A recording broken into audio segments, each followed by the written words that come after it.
Hello, Virgo. Welcome in or welcome back to Go With The Flow Tarot. This is going to be a reading for the month of February. Forgive me. I was going to pull 3 cards, one for the beginning, one for the middle, and one for the end, but you pulled 5. So let's see where that takes us, Virgo. Starting off in the beginning of the month, you have the 6 of Pentacles alongside the 6 of Cups. 2 6s are great. They mean you're on the right path. You're probably doing some inner child healing, finding some nice balance, learning who and what to give your energy to and who and what not to give your energy to. I don't think I worded that properly, but you know what I'm trying to say. We're going to, of course, clarify all of these, but these are just the main cards that come out at first.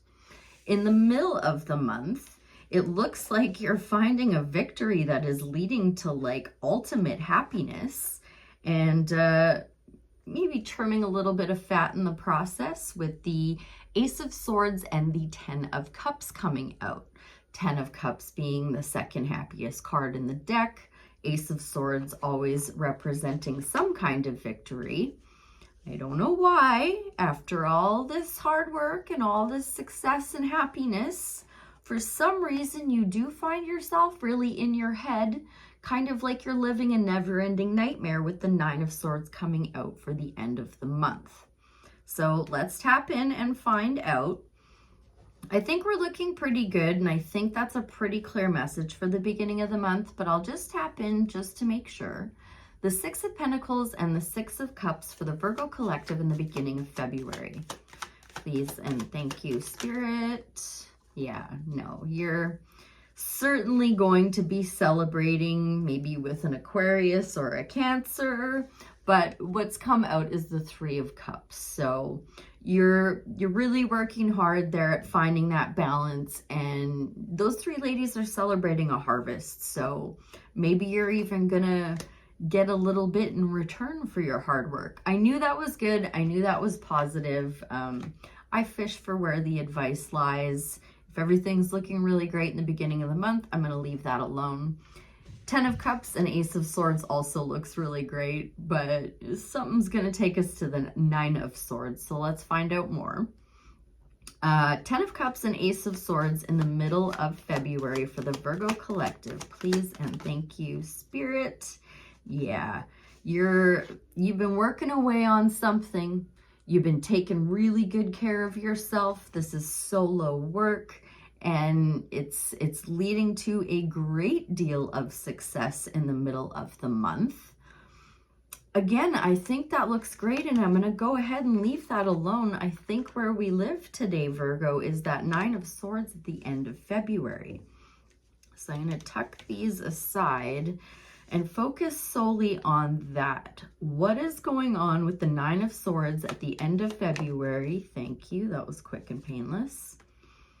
So you could be dealing with a Scorpio or someone who has water heavily in their chart, Cancer and Pisces. Again, there's Cancer showing up with the Queen of Cups and the High Priestess on the split. So whatever's going on at the end of the month where you're really in your head and you're really concerned about this person in your circle, this person in your life who is very stoic. They are the master of their emotions. Trust your intuition and follow your heart, because that's what's on the split. But more, please, Spirit, on the 9 of Swords and the King of Cups at the end of February. Thank you. So maybe it's a Pisces, maybe it's your husband. I'm just saying because the 4 of Wands is the marriage card, but Pisces because the moon came out. So maybe there's, like I said, a water sign, or just someone in your life who is kind of veiled in like secrecy, or maybe there's some kind of something to do with secrets, something to do with shadows surrounding this person that's got you rather frustrated. Can I get some advice, please, on the 9 of Swords, the King of Cups, and the Moon for Virgo for the end of February? advice on the Nine of Swords, King of Cups. Okay, yep. Yeah. See, so what I'm going to say first and foremost is more often than not, when I pull the Nine of Swords, I kind of give like tough love and I say, take off your comfort blanket, get out of bed and do something about it. But as soon as I saw that card, I knew like, no, that's not how we treat this one. Be a little more gentle. I'm saying this because the Three of Swords has come out. So you've got some kind of heartbreak coming at the end of the month. A great piece of advice with the Three of Swords is you place those swords in your heart. You can remove them at any time by practicing forgiveness. Again, with trusting your intuition, you might need to strategize as well with the Seven of Swords, the High Priestess on the split. He's stealing the swords away from his enemy so that his enemy can't attack him. So is that technically theft? Well, yeah, but it's like theft so that he can't be harmed. Maybe you have to break somebody else's heart because it came out as advice, right? More please on the Nine of Swords, King of Cups, the Moon, and the Three of Swords at the end of February for the Virgo collective. Thank you. Could very well be a lover. There's certainly a choice that's going to be made. Consult your higher self when you're making that choice. Yeah. Some kind of communication is going to come in that is going to leave you feeling a little discombobulated, a little overwhelmed, a little spoiled for choice. Maybe this is like, shit, you know what? I never talk like this on my channel, but I'm strongly inclined to say maybe you're doing so great in the first few weeks of February that you have an ex that notices and comes back in and just sends you into kind of a tizzy, and you're like, what the hell is all this? Like, what do I do with this? I'm going to use this other deck and see if I can get some more advice just for the end of the month for the Virgo collective, please. I'm not going to name off all those cards at this point. Advice for the end of the month. Thank you. Okay, yeah. As I said, you're going to need to strategize and you're going to need to learn how to walk away. Essentially, probably reject this person. The Five of Swords is almost always learning how to lose and how to walk away. More, please.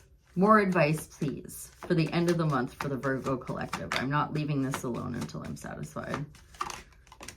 Thank you. It's on the split.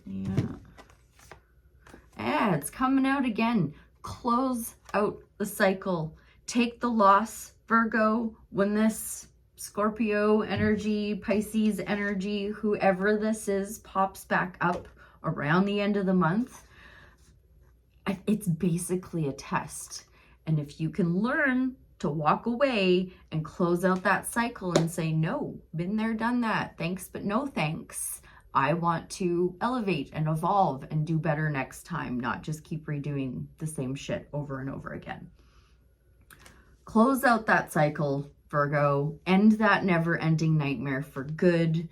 Don't let them come and rain on your victory, your job well done. You've been doing some great work and you're being rewarded for it. So just pass this one last test. I think a Sacred Creators Oracle is being called for today for the month of February for the Virgo collective, please, to help them strategize leading up towards the end of February and avoid as much nonsense as they can. That's way too many. For the Virgo collective, please and thank you, a Sacred Creators Oracle. If you are so inclined, maybe Spirit wants you to have a Starseed Oracle. Sacred Creators Oracle? No? Ah, there it is. Yeah. Choose who you are becoming. Number 7 could be a significant number to you. Number 7, choose who you are becoming.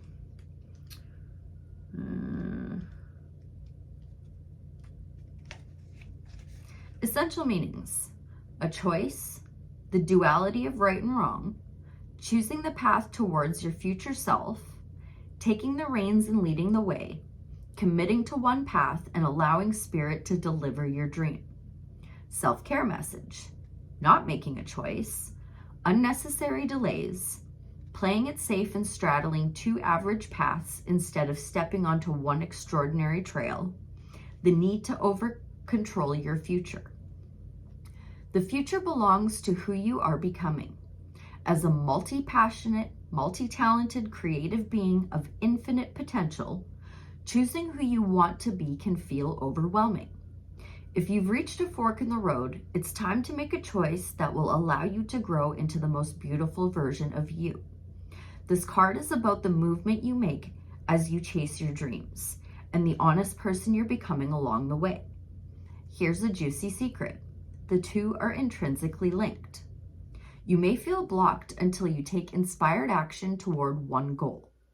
It's time to move forward, sacred creator. Your decisive and determined action will be a way for you to define your desire to the universe, running in